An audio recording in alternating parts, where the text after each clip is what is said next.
Тази история е истинска и героите в нея са истински. Това бяхме ние преди 50 години.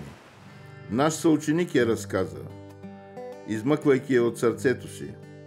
Само че не му позволиха да я покаже там, където тя се беше случила. А това беше нашата незабравима младост от онези 60 години на миналия век, годините на младежките бунтове по света, годините на нашето озряване. За да тръгнем и ние, заклели се завинаги да се държим един за друг.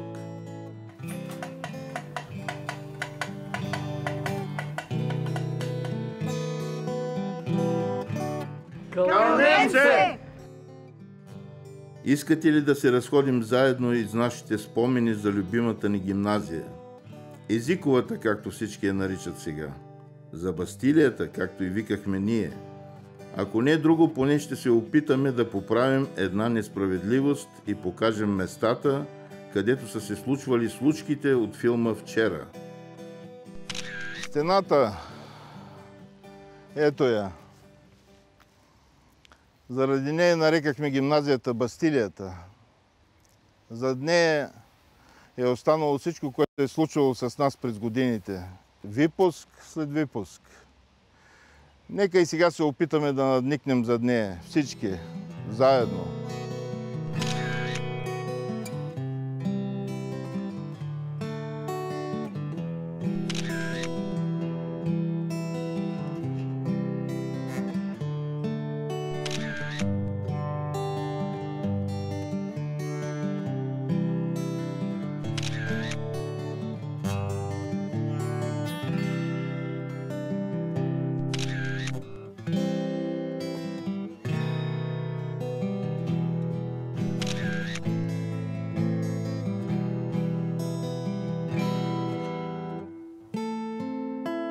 Ето е скъпата.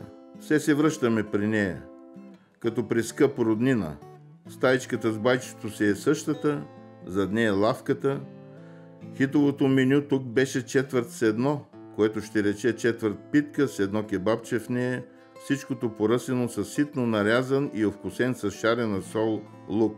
Най-вкусното нещо през междучасието. Стига да имаш късмета да си го изедеш сам, за да не дойде някой от батковците и да ти вземе кебабчето за наказание. Ей, какво от това? Питката с миришещия на меродия лук си беше също толкова вкусна. Това е плацът. Сигурно и на други учебни площадки са им викали плац. Но това название без съмнение прилича най-много на немска гимназия. Ей, тук трябваше да се чуят думите на директора Цончев от филма. На какво прилича това, питам? На нищо не прилича. Вие сте ученици на кадрова гимназия и никога никой от вас не трябва да забравя това. Защото вчера някой... Я си помислете! След някои години ще започнете да се издигате по разни иерархически и някои други стръмни стълбички и ще ви бъде неприятно да си спомните, че бай Пешо е намерил в парка едно прясно... С извинение, айде да не казвам какво. Не е смешно. Вие говеда ли сте? 18 мъжки и 14 дамски тоалетни има. Хлорирани, хигиенизирани. Хигиената е майка на прогреса. Дипломати ще ставате.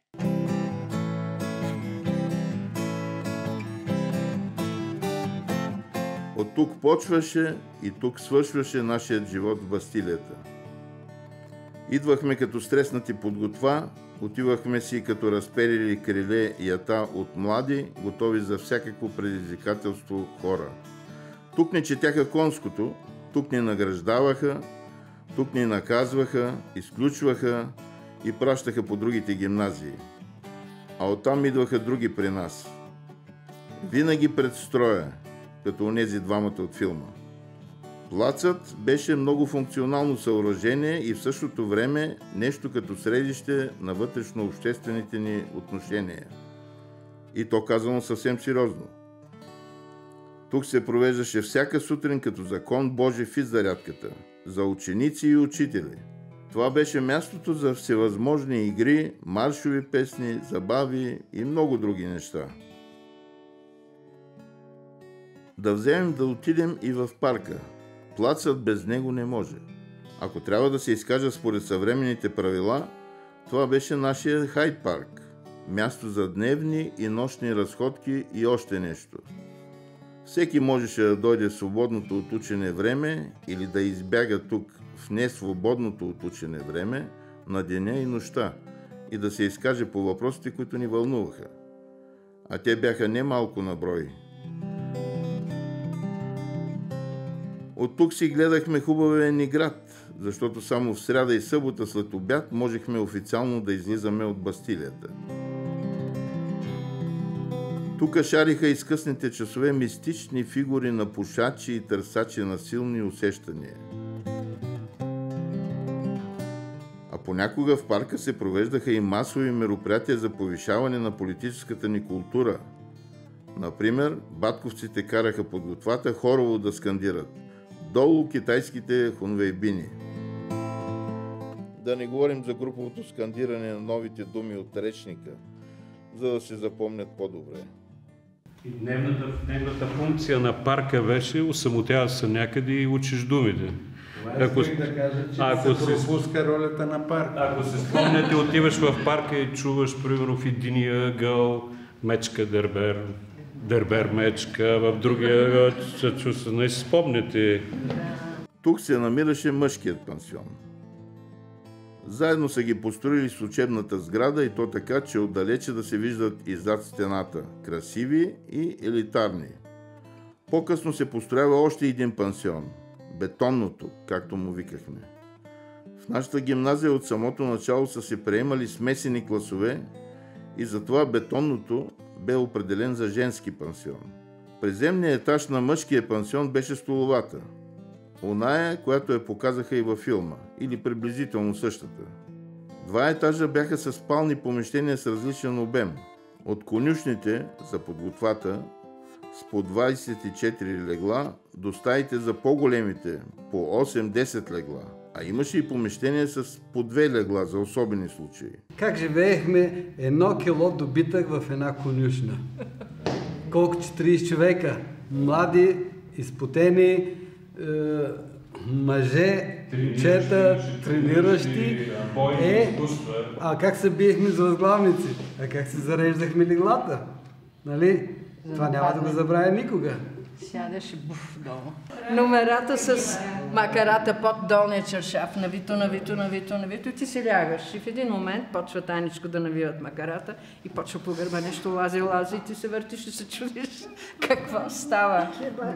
Аз имам най-добри спомени от първата година, когато ни беше възпитател фрау Пених и немкинята. И аз и до ден днешен не си подреждам дрехите така сгънато и както трябва. Дойде и погледне шкафчетата, влезе и речеш Вайнерай и извади всичко и трябва да сгънеш всичко отново, дрехите си да ги подреди. Обаче така и не се научих да ги си реда дрехите все пак. Да кажа, ние говорим за учене, колко много сме учили, а колко други неща научихме именно. Как да се подрежда стаята, как да се проветряваш и подреждаш леглото, как да се подреждаш шкафчетата. Мъничко, ако не е така подредено, тя го дръпна, как да переш, именно. Така че всяко нещо ни бяхме оставени. Как беше, щом тая майката е забутала в тая, как беше, Бастилия прочута, значи почваш да се пере сам. Аз спомням в 10-ти клас, вечерно време се измъквахме зад стационара, оградата не беше много висока, там скачахме и казваха на подготвата да остават отворени прозорците. И като се прибираш късно, се качваш на покрива на кухнята, след това имаше един ръб и оттам през прозореца в пансиона. И си спомням, мен специално беше хванал един от възпитателите, тъкмо бях скочил обратно и той светна лампата. И тогава знам, че спомням, че за една седмица ме бях изгонили от пансиона. Втори път за една седмица ме бяха отстранили, че бях заспал на кувертюрата с обувките. На таванския етаж му викахме Мачо Пикчо и там беше неприкосновена територия на батковците. Преди доста години са бутнали сградата, защото е преценено, че е опасна за живеене. Може и да е вярно, но за нашите поколения пансионът с главна буква си беше този тук.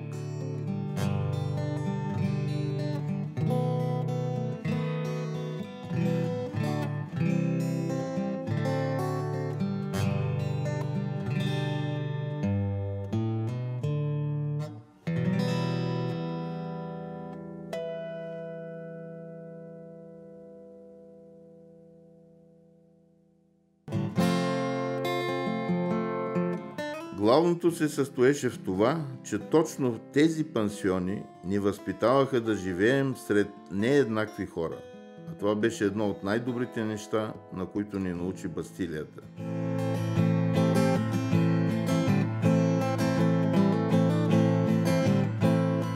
Ето и някои от автентичните обитатели на пансионите, моите съученици. Аз съм градско чедо, имаше много наши съученици от селата, които като си ходеха събота и неделя и си носиха провизии, които ние гладните градски чада не бяхме виждали през живота си, като почнеш от луканка и разни такива други неща. Постоянно си деляха с нас всичките тези хубави вкусоти, които иначе ние по нормален път нямаме шанс да получим. Някои от нашите момчета минаваха в стола, ние се храниме, някои усетиха кои са гносливките, кажат някоя гадост, ние станеме и си оставяме храната. Понеже вечно гладни казвате, колко имаше дежурства, нали? И когато нашия клас е дежурен, винаги минава нашия клас. Имаше пазар на купони, който не си купил по-големите порции. Вечерта, като се прибираш, взимаш колкото се може така храна да занесеш. Отива един жертва, се отива, взима в една тава безброй филийки и носи ни долу сме 25 човека в една стая и всичките в полеглата, леко ставаш, взимаш филийката, събота и неделя празник.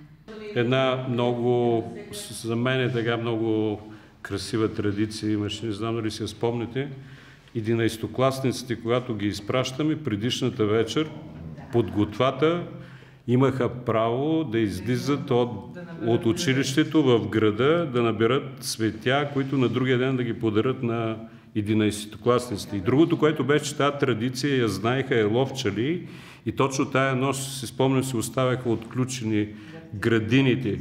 Аз си спомням, с подготво бяхме с Зорница заедно и там, тук малко по-надолу имаше една къща, обрахме лалетата и двора беше отворен. След това си спомням, че дори ги видяхме, че стояха на терасата, стояха там хазаите и ни се радваха как им обираме градината от лалетата. Ние ходехме под строй на кино, в кой ден беше?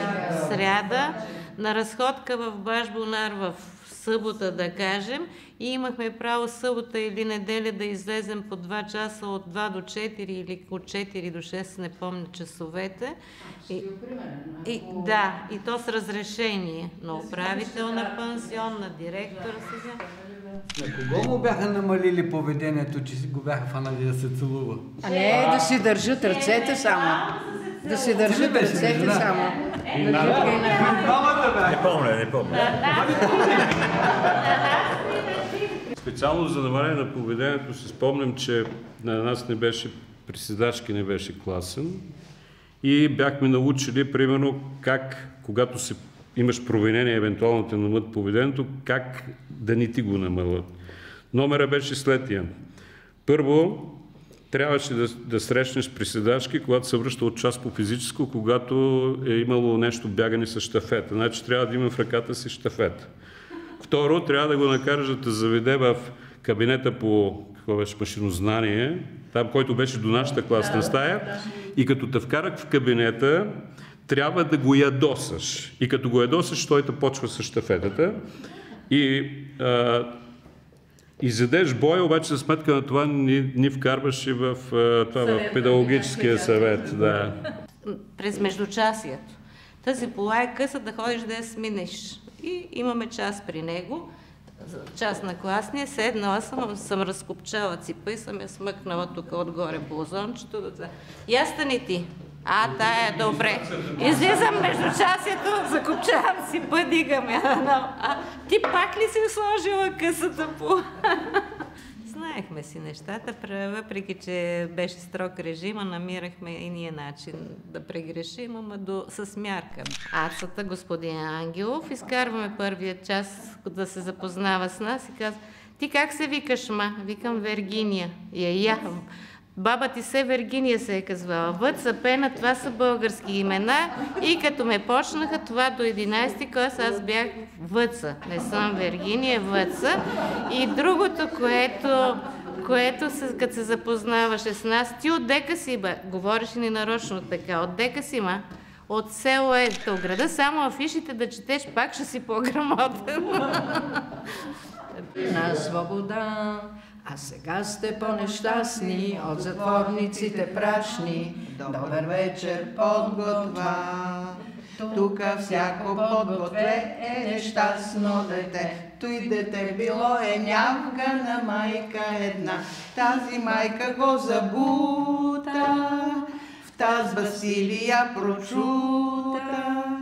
И зато и сте тъй нещастни, да има ти подготва. За сведение на любознателните и търсачите на тайни и предания, следва да уточня, че нашата история, нямам предвид тази от филма, а въобще на гимназията, започва тук, където в една скромна едноетажна сграда с няколко стаи се е намирала една църква. Общо взето малко е приличала на Христов дом, въпреки че на покрива се е мъдрило едно подобие на купол с кръст. Когато тук се настанява нашата гимназия, тази свитичка сграда я оставят, чудейки се за какво може да бъде използвана. Една от стаите е праветна класна, другата става кабинет по стенография и машинопис, където сиглата ни учеше на модерното четмо и писмо. Само че никой не подозираше каква тайна крие църквата. Един ден в междучасието, един от развилнялите се юнаци пропаднал през дюшемето в мазе, което никой не е предполагал, че съществува отдолу. Там в мазето те намират морзов ключ, шифровани таблици и изписани листове с някакви сведения, пособия за осветление, отопление и прочие битови нужди. И бутилка с писмо вътре, изповед на човека, накаран да изгради тайното място. Ето едно наистина значимо основание за онези, които винаги са твърдяли, че в нашата гимназия половината са били нормални, останалите станали ченгета. Няма да споря. Само Хрисимо ще попитам, откъде трябваше по това време нашето разузнаване да вземе хора, знаещи по 2 и повече езика. А църквата след време я събориха и с нея си отиде и тайната й. За всестранното ни развитие като личности, казано без ирония, ни бяха предоставени игрищата, тогава единствените в областта с електрическо осветление. Ако изключим морските и високопланинските спортове, защото си нямахме нито море, нито планина наблизо, в гимназията на практика се спортуваха всички познати към оня момент спортове. До късно през нощта се играеше волейбол и баскетбол, въртяха се лостовете, отделни двойчици играеха на федабал, което си беше от всякъде вид обяснение в любов. В местното спортно дружество имахме копиев хвъргачи, гюлеталаскачи, джудисти, бегачи на всякакви дистанции.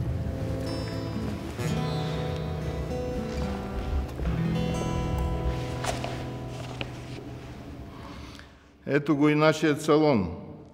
Таблата за баскетбол са оцелели, но не се виждат хилките и успоредката. Няма и козата, нашия ужас тогава.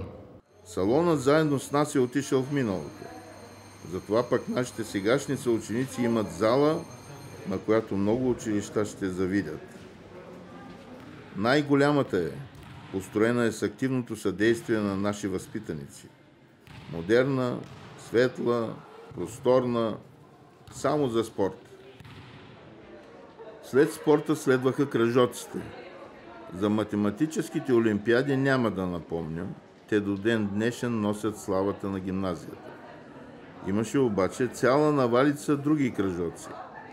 По фотография, астрономия, стенография, машинопис, радиотелеграфия, битова електроника, по химия, по физика, по математика, само дето плетене и ръкоделие нямаше. Изобилието от учебни екскурзии също заемаше своето място в многостранното ни развитие. Къде ли не сме ходили? Тогава често, разбира се, в Геделе, побратимените Ерфот и Фройденщат, както сега в Шан-Готие, Франция и къде ли още. Виждахме свят доста по-различен от нашия, но все пак до някъде близък на нас, благодарение на немските ни учители.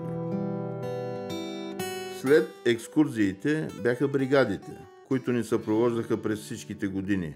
Те си бяха отделно възпитателно удоволствие. Какво ли не сме правили? Брахме царевица, зареждахме консерви, залесявахме и прочие все полезни дейности. След работата вечерите бяха наши. Веднъж един от нашите, вече на няколко балантаймса, каза дълбоко мислено колко любов, пот, труд, песни и омраза имаше в тях. Може и да е прав. Хитово присъствие в нашия живот имаха клубът по литература и творчество, самодейният театър и хорът. Тук, на сцената в салона на гимназията, се играеха пиеси, които още не бяха стигнали понякога до големите театри. Създаден още в началото от учителя Харалампи Андрейчев, ученическият театър буквално разцъфтя под ръководството на любимия ни Найден Ангелов, а традицията и до днес е жива. Нека чуем някой от актьорите. Приятели, днешният урок е посветен на темата театър. Събрали сме се да си спомним за нашето театрално студио в гимназията, за нашия прекрасен учител по български език и литература Найден Ангелов, ръководител на театъра. Нека първо да дадем думата на сегашния ръководител на театъра, господин Стоян Георгиев. Театърът в езиковата гимназия вече съществува 68 години. Няма друго училище в България, което всяка година да прави театрална пиеса. Кои са първите, инициаторите? Първата година, 1950, когато е открита гимназията, идва едно доста голямо ядро от София. И част от тези ученици са били участници в драм състава на Двореца на пионерите. И попадайки тука, и затвореният пансионатен живот ги принуждава да търсят извънкласни форми. И те решават да предложат на Харалампи Андрейчев да направят драматичен състав. Найден Ангелов 10 години ръководи състава с отделни прекъсвания, когато възлага ръководството на училището да се включат и други литератори. Найден Ангелов винаги сам си е правил постановките. Много бъдещи актьори и режисьори са минали през този драматичен състав.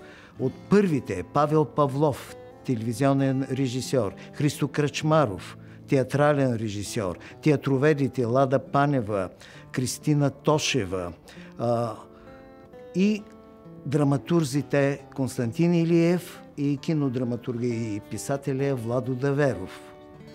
От години насам, когато аз водех състава, ние издавахме вестник, пиесата. Чакаше се винаги с голям интерес. И мотото на този наш вестник, който издавахме преди премиерата на пиесата, гласеше: ние не знаем дали това казано от писатели, поети и философи ще се сбъдне, но знаем, че в езикова гимназия театър винаги ще има. Интересно беше, защото смятахме, че сме много велики, че сме много добри и че нещо правиме много интересно, а другар Ангелов така на първия ред, ние горе се показваме и той застанал и вечно намираше кусури. Естествено, ние бяхме толкова неопитни, но големи ентусиасти. Имаше моменти, когато нервите му явно избиваха, помните ли? Обувката вади. Кога ще правите това, което ви казвам? Но вълнуващия момент беше, знаете какви строги времена бяха, и аз така или иначе, като много съвестна в пиесата, трябваше да има една целувка. Накрая, най-накрая с Любо. И сега водиме преговори, ма как така, как се целуваме? Тук цялото училище ще гледа. Ще се целувате, това е пудрата, казва другаря Ангелов, пудрата на пиесата. И заставаме тук по средата с Любо и не може да стоиме като два кола и не става нито прегръдки, нито целувки. И той пак почва: Любо, всяка вечер репетиции, всяка вечер репетиции. Но после интересното стана, че на самото представление, когато си мислех аз, че вече ще припадна от притеснение, въобще не се притесняваха. Любо, който смяташе, че е много важен, Любо трепери. И сме прегърнати, Любо се люлее, викам: Любо, целувай, бе, целувай, какво става? Такива обикновени неща ни се струваха на времето нещо много така опасно, много притеснително. Как така ще стане, смятате ли? Но много вярващи, че сме много истински, че правиме нещо интересно и за другите. Не си спомням самото представление, а си спомням, както Клим каза, тези репетиции с Ангелов. Ама той беше просто истински огнен жупил, истински режисьор. И аз тогава, понеже много се интересувах така от режисура в киното и театъра и бях много горда. Казвам, ето така истински режисьор ни води. И той мизън сцена, всичко обясняваше и най-накрая каза: и ви искам на представлението с красиви дрехи. Трябва да бъде с много цвят, да бъдете млади хора, с цвят да бъдете. Театъра идваше много добре, така като пълнокръвен такъв живот след тежкото учене. Ученето беше, системата на учене беше много тежка и театъра така беше много приятен. И си спомням, че на първата сцена, където участвах, трябваше да излеза извън сцената. Излизам аз извън сцената и ацата се обажда: къде си тръгнал, бе? Вика ти да ни ходиш през полето. Преди да излезеш, обръщаш се и оценяваш ситуацията. Влизаш в сцената, оценяваш ситуацията и след това. И другото не искам да го пропусна, което така за мен беше много важно. Пиесата беше дълга, беше 4 действия. И знам, че в последното действие, преди да замина, вместо да хода да уча, да строя някъде на изток, в Сибир, имаше един много дълъг монолог, който ми беше много трудно да го запомня. Райна, нашата съученичка, беше фантастичен подсказвач. Суфльор, в театъра се казва суфльор, нали така? Беше страхотна. И като свърши пиесата, тя зад кулисите вика: абе, ще те отрепа, бе. Ти не чуваш ли каквото приказвам? Аз ти приказвам едно, ти приказваш друго. Театъра много помагаше въобще за ученето на литературата, защото ацата беше просто невероятен. Значи той не само в часовете по литература поднасяше нещата много интересно, ами театъра успееше някакси да го почувстваш наистина като продължение на това, което учиш в програмата. Жалко, че не владея толкова добре думите в български език, иначе бих му посветил едно стихотворение с удоволствие. Ако може да кажа нещо за ацата, което ми е направило силно впечатление извън театъра и което с удоволствие би го казал постоянно на моите студенти, обаче няма как. Той често казваше в часовете по български език, казва: моите думи рикошират във вашите дървени глави. Друго негово изказване.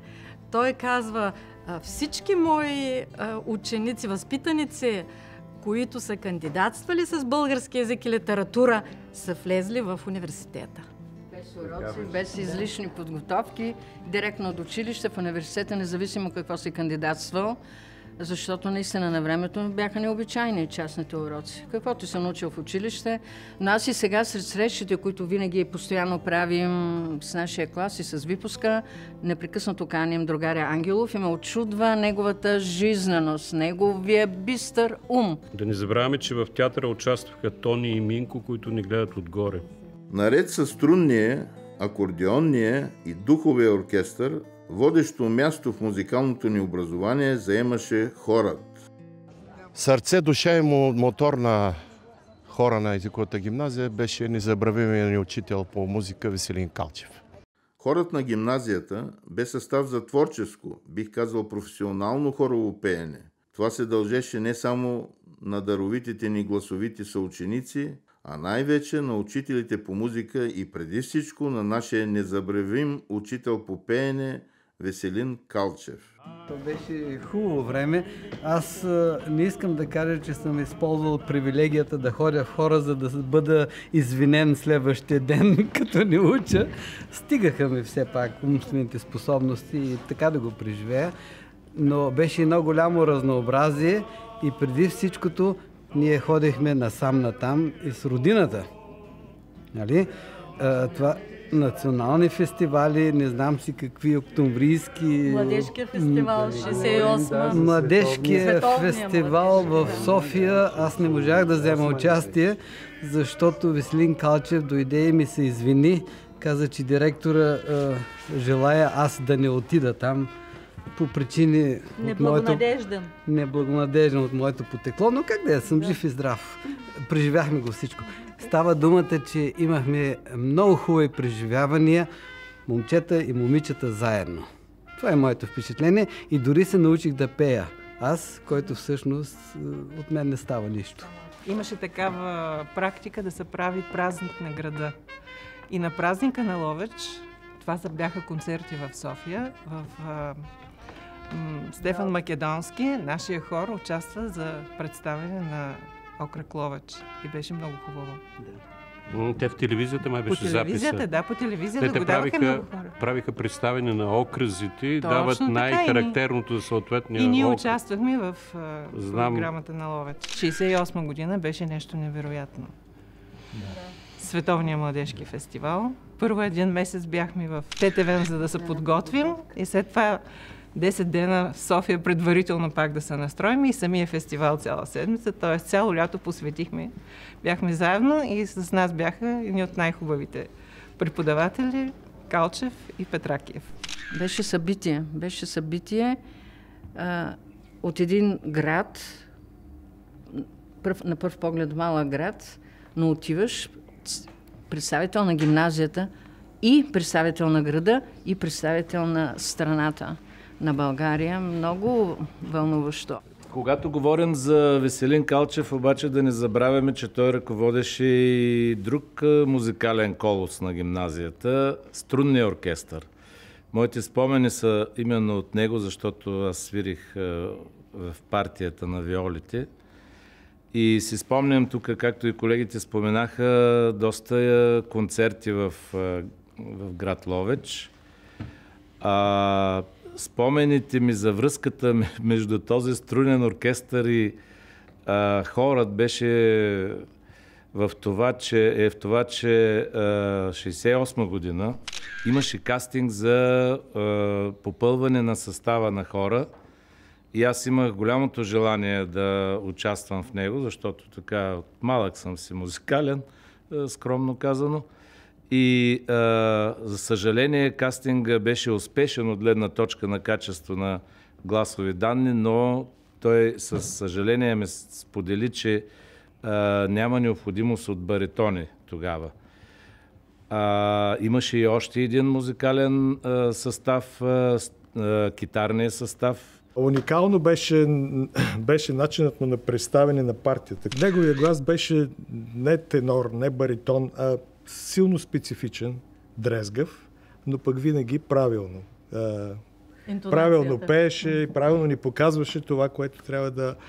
Аз по едно време в 11 клас исках да се занимавам с пеене. Сигурно съм си внушил нещо, но... и дойдох при него да ме провери, мога ли да пея така, че запише консерватория. Ей там в десния ъгъл и до сега си го спомням, той с пианото стоеше там. Той ми дава тоновите, аз ги стигам. Той ми дава тоновите, аз ги стигам или някакви мелодии и по едно време гледа и вика, добре пееш. Имаш ли връзки? Викам, не, нямам. Викам, по-добре си кандидатствай медицина. Защото това беше другата ми опция. Heimatlandträg deine Glieder, kühn und beflaggt ist das Jahr. Песента за Телман, патрона на гимназията от онова време, щем или не щем, е също наша история, от която няма как да се отречем. Telmann und Telmann vor allem, Deutschlands unsterblicher Sohn. Telmann ist niemals gefallen, Stimme und Faust der Nation. Telmann ist niemals gefallen, Stimme und Faust der Nation. Нашият тогавашен клуб за забави, нашата дискотека, където се мъчихме да направим трудното, да прескочим оградата от правила и да се докоснем до небето. Какво ли не ни се е случвало тогава? Забраняваха ни да слушаме непозволена музика, късаха ни плакатите с любимите състави, редактираха репертуара на китарния ни състав. Ние обаче си слушахме музиката и не само защото я обичахме, а и защото и разбирахме посланията.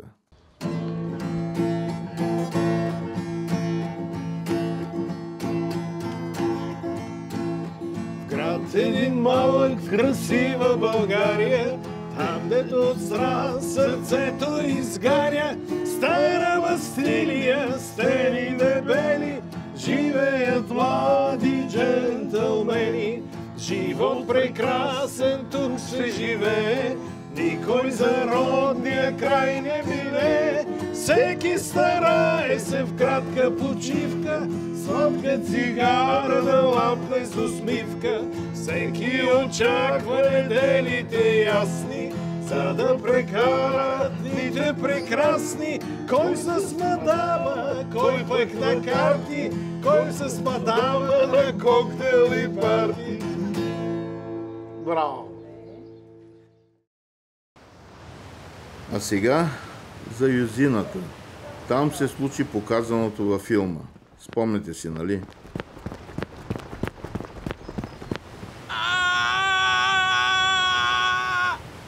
Ръката ми!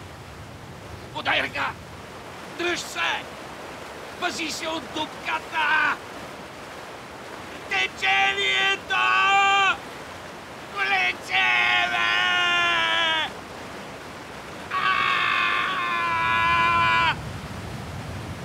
Помощ! Помощ! Помощ! Спрете юзилата! Спрете юзилата! Спрете юзилата! Животът ни в Бастилията не беше само учене и приключение. Точно този живот от време на време ни се озъбваше, като че ли ни подготвяше за непредсказуемите години, които щеше да ни сервира по-късно.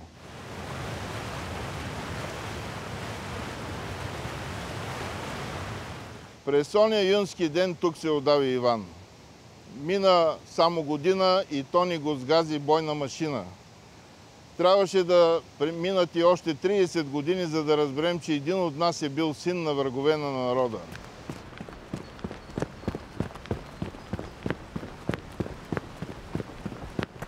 И все пак, въпреки всичко, въпреки всички, ние продължавахме напред. А след това почнахме и ние да се озъбваме. Това после щеше да ни бъде от полза. Сега вече е време да стане дума за ученето. Дано някой не е останал от видяното до тук с представата, която и във филма вчера преобладаваше, че сме се занимавали в Бастилията само с едно – да се надхитряваме с възпитателите и учителите и да си правим купона. Ние учихме езикът на първо място и всичко останало след него. Забележете, нас не ни караха, не ни принуждаваха да учим. защото всеки можеше по всяко време да си тръгне. Някои го правиха, но ако си го поискал, трябва да вървиш по правилата.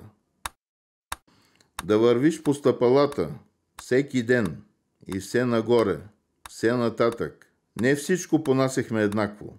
Оттам и многото случки от луди, по-луди. Но това беше гарнитурата. Основното ястие, което ни се сервираше ежедневно и в продължение на 5 години, бе езикът. Понякога стигахме до 120 думи на ден. Немски, само немски, освен, разбира се, часовете по български, руски и английски, по пеене и физическо. Иначе ние сами си учихме и песните на немски. Имаше един хит от 66-та година Marmorstein und Eisen bricht, aber unsere Liebe nicht, което ще рече мрамор, камък и желязо се пука, но не и нашата любов. Кой я беше избрал, не се знае, но всяка сутрин с нея ни будиха. Така се е забила в мозъците ни, че и днес, когато се съберем, въртим, сучим и накрая се изпяваме. Штуро учене беше. От нас да знаете, драги зрители и приятели, не вярвайте на чудесата на техниката и на новопоявилите се специалисти по изучаване на чужд език. Език може да се научи само и единствено по ноу-хауто на Бастилията. Нека влезем сега вътре, да видим стаите. Това са стаите. Едно време имаше чинове, сега има бюра. Иначе стените са същите.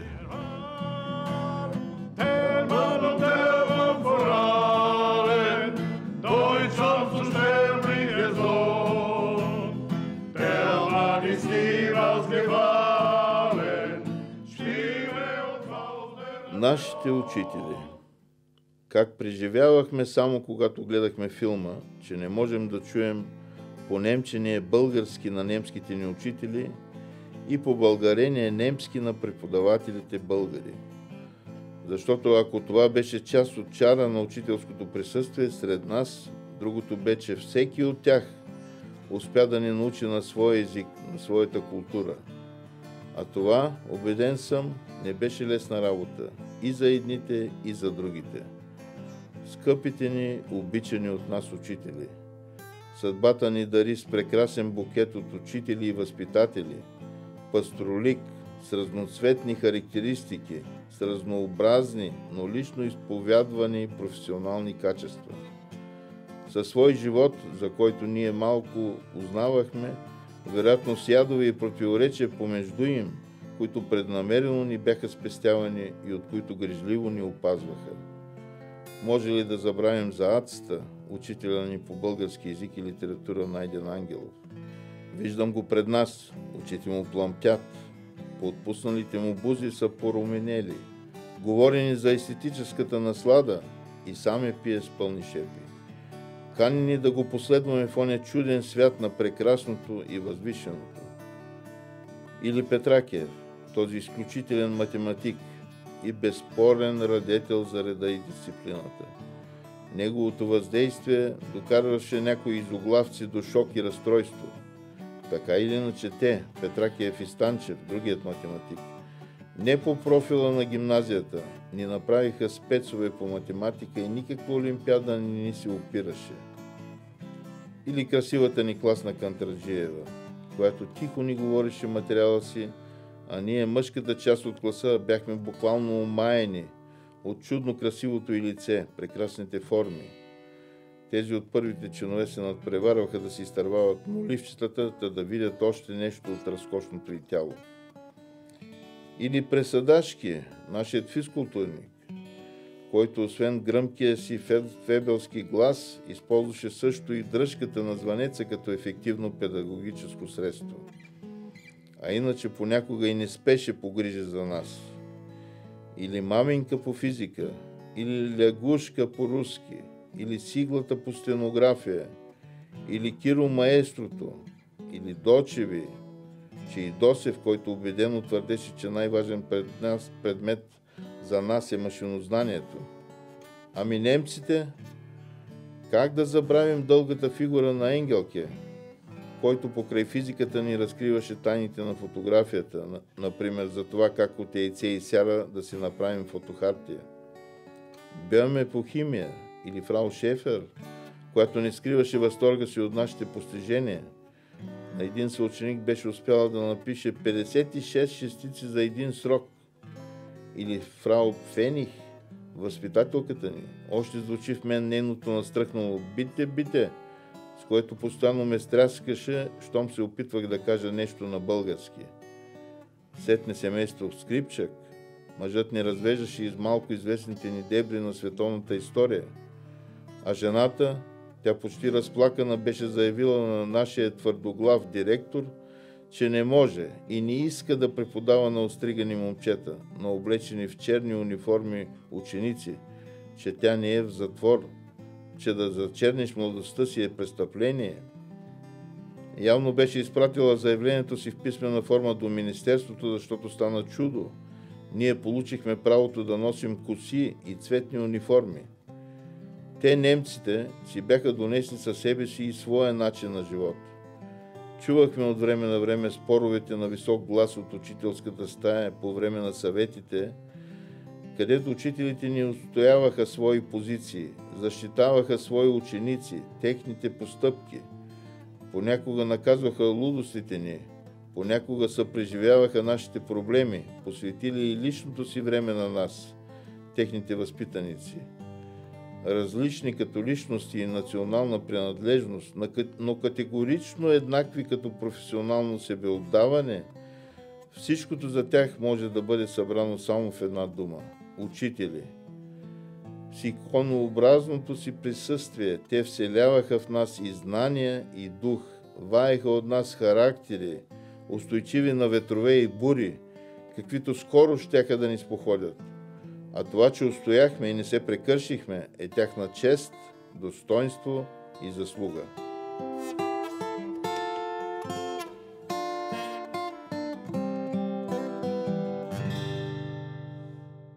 В гимназията пристъпих с известно боязливо чувство, въпреки опита ми от 10 години, защото знам, че тук в гимназията се учат деца не както се акцентува, че били на видни родители и ръководители, напротив, изключително талантливи, защото беше въведен изпитът по български език и литература и по математика. Така че подборът беше много сериозен. 9 души кандидатстваха за едно място. Може да си представите каква селекция е било да се влезе в тази елитна гимназия. Аз съм единственият, който съм поканен на 25 години учител по математика. На 18 януари 1958 година пристига началника на просветата от Плевен с една Варшава и влезе при директора и ние помислихме, че ще има неприятности директора за нещо, за някаква грешка. Но бях изненадан, когато Лелката ми каза, викат ви в дирекцията. Отивам и ме посреща човека направо с думите. Имате ли желание да отидете в едно училище, където много хора биха били щастливи да са учители там? Gar keine. Für mich war Lovic völlig unbekannt. Ich weiß noch, auf dem Flugplatz suchte der stellvertretende Schulleiter, Herr Dotschew, und fragte immer Engelke, und alle sagten nein, bis er zu mir kam, ja, sage ich bin das, Engelke, und dann ging die Fahrt durch den Balkan, für mich erschreckend zuerst. Ich sah die Täler, ich sah die Berge und die Brücken, und der Kraftfahrer fuhr auch relativ schnell. Und das war interessant für mich erst einmal. Гимназията имаше много силен екип, както математика Петракев, по история Бог да прости, Банкова. Всички учители бяха на голямо равнище. Тогава в тези първи дни изобщо не съм мислил по тези въпроси. Аз в тези дни гледах другите учители. В гимназията си говореше френски и немски само. Аз не знам нито френски, нито немски. Френски как да е, може. И Вероятно съм копирал твърде много. Едва по-късно трябваше да разбера, да отделя най-важното, освен математиката. Първото разбрах от Балевски, който беше идеален учител по математика.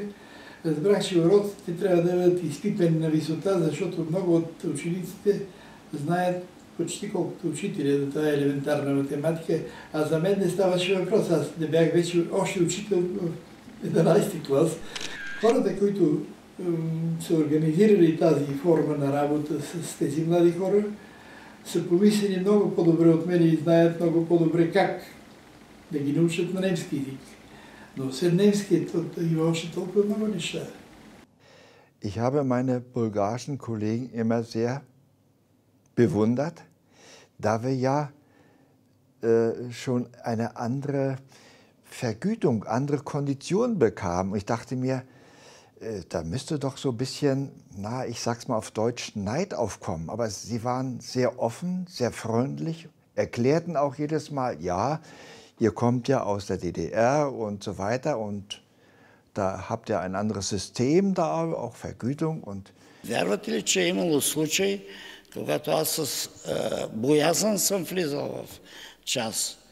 Дори съпругата ми казва, чакай, този Ботев не си ли го предал 20 пъти, ами пак го пророк. Викам, тук има едни ученици, които се интересуват извън учебника. Учебниците не ги задоволяваха тези младежи. Моя спомен за Ацата е неговото нетрадиционно преподаване. И си спомням и до сега си спомням един от въпросите. Нали, той ни хвърляше така нещо за размишление. Нали. Просто ни принуждаваше да мислим. Той именно за това имаше и такива успехи. Именно за това го помним, именно за това го споменаваме. Те първо тайничко ми показваха, че пишат и стихови. Така, нали? И аз в момент се роди идеята да направим литературен кабинет, кръжок, както му викат. Ацата беше организирал и една кинолектория, която вървя поне 2 години, мисля, значи всеки месец идваше от София специалист, който ни говореше за раздел от киноизкуството и накрая се прожектираше филм. Аз разбрах, че за тях ще бъде много важно първо спортуването, защото те сутрин имат 5 до 6 часа, а след подготвителен клас са задължително 6. След това имат 3 часа и половина занимание. След това следват кръжоци и разни други неща.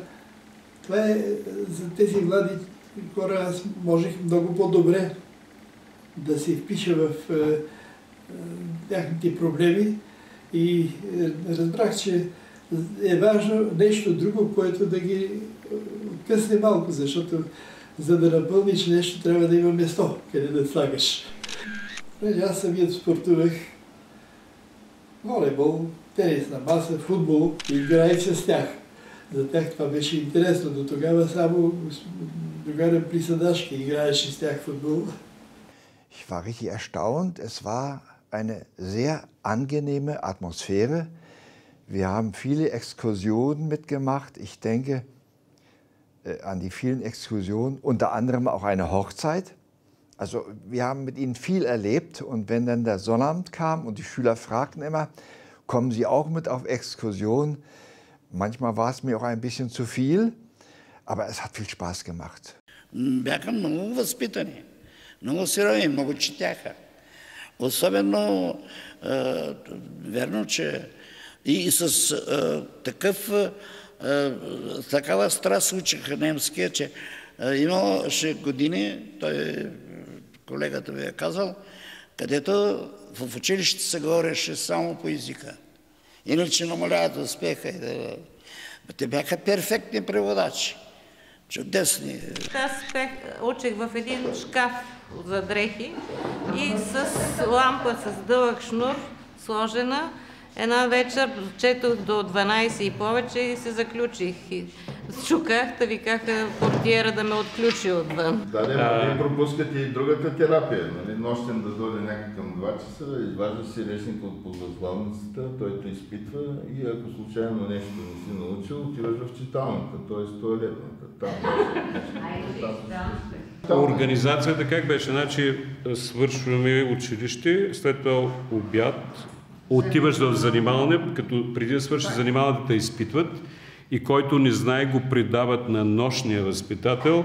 Значи вечеряш, след това отиваш в нощната читалня, която е в пансиона, четеш до 10, идва нощния възпитател, изпитвате и знаеш, не знаеш, ще пуска. Тоест на другия ден, като дойде учителя, той знае абсолютно всичко. Кой какво знае, кой какво не знае. Мен ме изпитваше един бабко от 9-ти клас редовно. Може би едва след втората, третата година разбрах, че хората на тази възраст, които изучават само език, върху които се опитват различни методи да ги накарат да говорят, да практикуват немски език. Кой с добро, кой учителите и възпитателите. Един измисляше монета, а други измисляха много по-оригинални начини. То бяха сини точки, черни точки, червени точки. Не може да се излезе от пансиона, ако не си говорил немски език през цялото време и френски.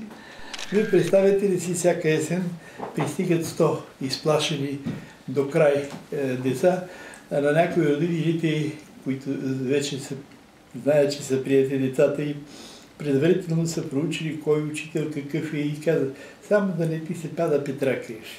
Всички други обаче той е ужас.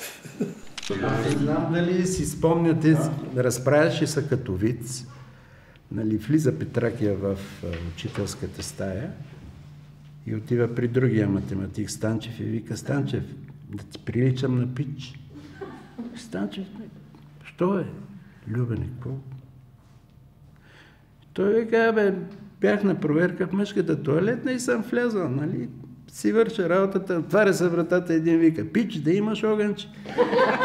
Ние бяхме не на тоси на оня, нали, децата, ние бяхме деца, които са кандидатствали тук, класирали са от селата, с тази жажда да учим. Да. И всъщност, ние тук се състезавахме. Кой повече е прочел, кой ще знае повече. Спомняте ли се, като правихме тези олимпиади за познанията? Скрипчак ги организираше жената, излизаш горе пред всички в салона, театралния и състезаваш, нали. Това искам да кажа, нали, от днешното време, моите впечатления. Какво значи елит? Елит, това бяхме ние. И това сме ние. Ich hatte nur einmal, das war so eine kleine Geschichte, ich wusste, da ist einer sehr, sehr traurig, weil eine Mannschaft, eine bulgarische Mannschaft verloren hatte. Ich weiß gar nicht, war das damals CSKA. Und dann wurde gesagt von den Mitschülern, bitte, Genosse Engelke, so war die andere damals, prüfen Sie bitte heute den Schüler nicht. Er ist sehr, sehr traurig und das war für mich klar, den prüfst du heute nicht. Also die Atmosphäre war für mich ausgezeichnet. Die Leistungen waren für meine Begriffe großartig. Für mich ich hatte auch in der Vorklasse Unterricht. Und da habe ich mir gedacht, diese Schüler, die jetzt gerade Danke und Bitte und Guten Tag gelernt haben, wie können die so einen schweren Text lernen? Das ist doch schwer. Sie brachten das manchmal sogar Sätze auswendig, wo ich mir dachte, das ist ja wirklich also Leistungen. Oder wo ich dann auch mal einen Schüler meiner Klasse fragte, der ein schweres Gedicht aufsagen musste auf der Bühne, glaube ich. Ich hatte gefragt, Christopher, hast du denn schon gelernt, einen Tag vorher? Nein, sagt er, das habe ich noch nicht, aber das kann ich bis morgen. Für mich war das, wie kann man so viele Verse in einer fremden Sprache auswendig sprechen? Und auf der Bühne, ja, stand er dann und ich saß in der ersten Reihe, weil ich ja sein Klassenlehrer war und das kam perfekt raus. Für mich war es eigentlich toll. Не трябва да забравяме един много важен момент, че нас не предлагаха да учим по около 100 думи на ден. Най-малко. Днешната младеж, ако я накараш да научи 20 думи, ще каже: ти му бъркаш някого. Ти му бъркаш някого. И което е интересното, всички предмети бяха на немски. Физика, химия, история, география, с преподаватели немци. Това беше голям лукс за нас, защото ние ползвахме не само техните знания, ами техното произношение и техния начин на преподаване. Преподаване на немски, по немски начин, малко или повече. И затова, които после продължихме да следваме в Германия, нямахме никакви проблеми. Друго, което е интересно, ми направи впечатление, че като влизах първите часове в класа, всички ученици с съответната униформа, с едни интелектуални лица, свежи, ветри, работят, внимават, не така формално. И когато разговарях, беседвам с тях, те говореха действително на един изискан български език.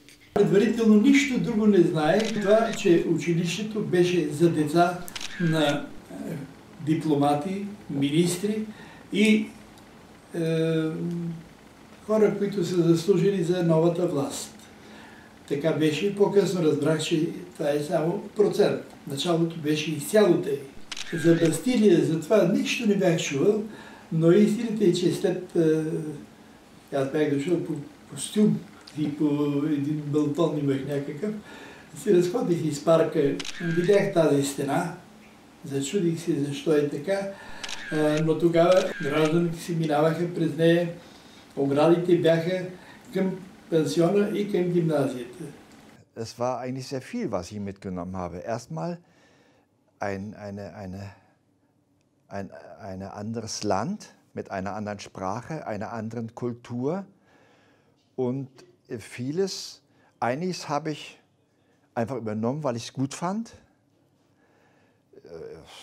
Ja, so bestimmte Sitten, Essgewohnheiten, Begrüßungen, Herzlichkeiten, dass man sich auch umarmt unter Männern und gratuliert. Und ja, wenn ich dann Feiertage waren hier, denke ich noch den Direktor vor mir, der mich dann hier so unterhakte und sagt: Kollege Engelke, Chestito, und ja, und jetzt ist eine Feier. Es bestand nicht nur zwischen den Lehrern aus Deutschland, auch zu den bulgarischen Lehrern ein sehr guter Kontakt. Und man achtete eben auf die Kleidung, auf die Mütze. Manche Schüler waren natürlich nicht für die Uniform. Ich fand die sehr gut. Ich fand die Mädchen und die Jungen sehr hübsch in der Uniform beispielsweise. Аз, може би, трябва да започна с едно лично отношение към хората, които са в разузнаването. Лично съм подписал 19 съгласия на млади хора, които работят там. После разбрах, че това не е въпрос, който трябва да го решават учителите, а го решават именно хората, които мислят за България. Ние не можехме да не бъдем държава с собствено разузнаване. Приемам като положително явление това, че толкова много хора влязоха в една много сложна професия и не обичам хора, в сегашно време, хора, които смесват доносник с разузнавач. А и друго, аз съм радостен, че един от моите класове, само един до тази година мисли, че не е бил в разузнаването, обаче тази година научих, че и той е бил, само че аз не съм знал вече. Човек трябва да бъде принципен, ако са му верни принципи, ако не са, трябва официално да признае и да каже: заблуждавах се тогава, сега съм на правилно мнение. Аз те чаках, но ти не дойде. Вън валеше, вън духаше вятър, знаех точно откъде ще дойдеш и гледах нататък. От прозореца гледах навън. Колко време не помня, не зная, но Заслушам звънът на трамвая далечен, бях преброял над 30 трамвая. Аз те чаках, но ти не дойде.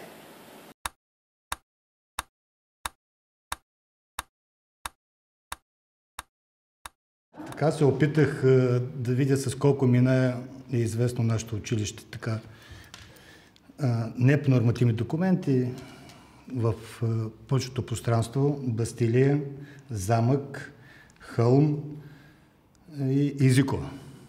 Тази гимназия ще просъществува, докато прочит и кажа, че ще свърши свита, даже може и след това да продължи да има гимназия. Но и вие, ковчег, ще тръгне от тук. Защото тези, които са учили тук, ще трябва да градят след това живота на хората. За мен гимназията е моя живот. Казвам го, защото е започнал през далечната 1958 година, когато постъпих тук. Тук учих, тук работих, тук завършиха и моите синове.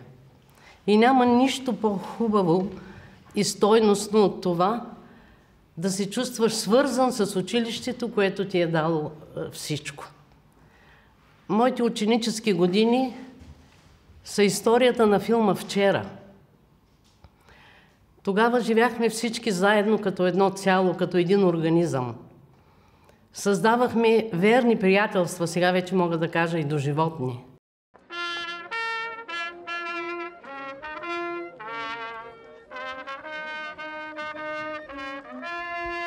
До тук с историческата хроника. Нека се върнем към днешния ден. Това е празникът на гимназията. Всяка година през пролета, на празник като на празник, ще има приветствие, ще има интервюта, ще има програма, ще има веселие. Аз ще съм един от многото ми съученици, които ще празнуват. До скоро на празника!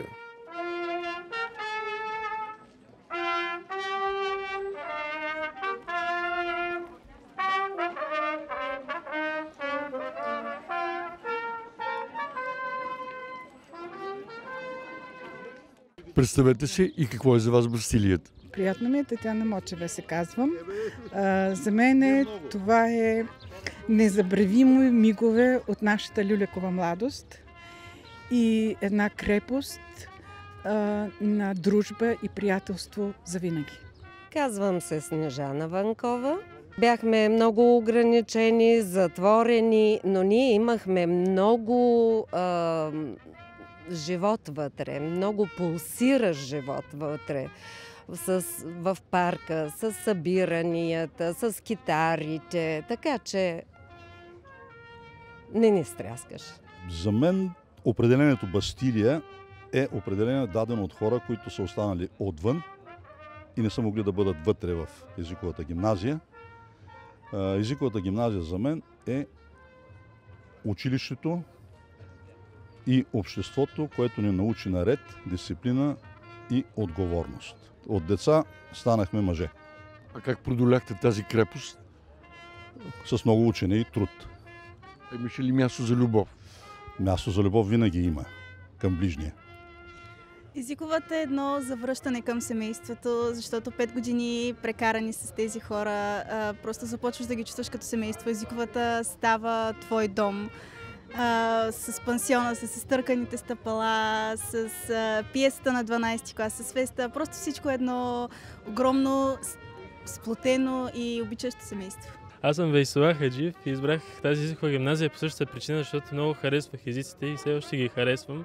И тази езикова гимназия е едно от най-добрите училища, които може да учиш, защото има хора от цяла България, едва ли не, и се познаваш с много нови хора и те тези спомени остават за цял живот и бъдещите срещи на випуски след 5-10 години и колкото и напред, винаги има и същите емоции. Това е едно училище, което наистина е много добро начало и за бъдещето ти. Как съм се реализирал? Ами като един щастлив човек с любов, помежду Германия, България, издавам своята поезия, подпомагам децата с церебрална парализа. Красимир Лалев, в момента работя на анестезиология реанимация в Мичиган. Бастилията, защото е едно непревземаемо место. Едно место, което е много високо и трудно се качва човек до там. Дава едно усещане, че човек може да се качи на високо и да остане на високо.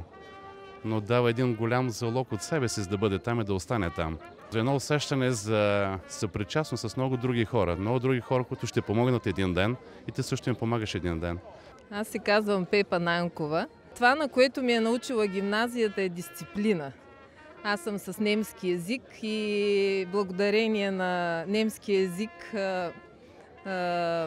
съм се развила много. И когато ме питат в Германия как така говорите толкова добре немски. Младен Тодоров. За мен Бастилията в началото беше непревземаема крепост, но след това радостта, когато завърших, за мен беше една парола към всичко, което съм пожелал да постигна през този живот. Казвам се Мария Георгиева. Вие по 76 сте завършили. Тази година се правят 43 години, откакто сме завършили. Всяка година сме тук.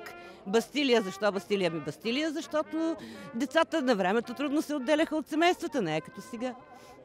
Казвам се Цветина. Да, езиковата наистина е крепост. Дава ни много приятелства. Създаваме приятелства до живот, бих казала. И винаги ще се връщаме тук. Бастилията е един сладък затвор на спомени, от който не ти се иска и няма как да избягаш. Няма революция, която да събори този Бастилия духовна, която сме изградили помежду си. Бастилията, чухте, нали? Тя е в нас. Това сме ние. Цял живот се връщаме в нея, там, където е младостта ни. Там, където са приятелите ни. Тя е с нас вчера, днес и утре. Завинаги.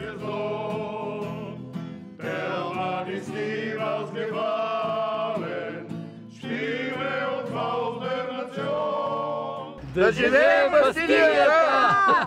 Слава на учителите! Кълненце! Ich gehe von Nordpol zum Südpol zu Fuß, für einen Kuss, für einen Kuss. Ich gehe von Nordpol zum Südpol zu Fuß, für einen Kuss von dir.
Да сторя аз за теб каквото мога.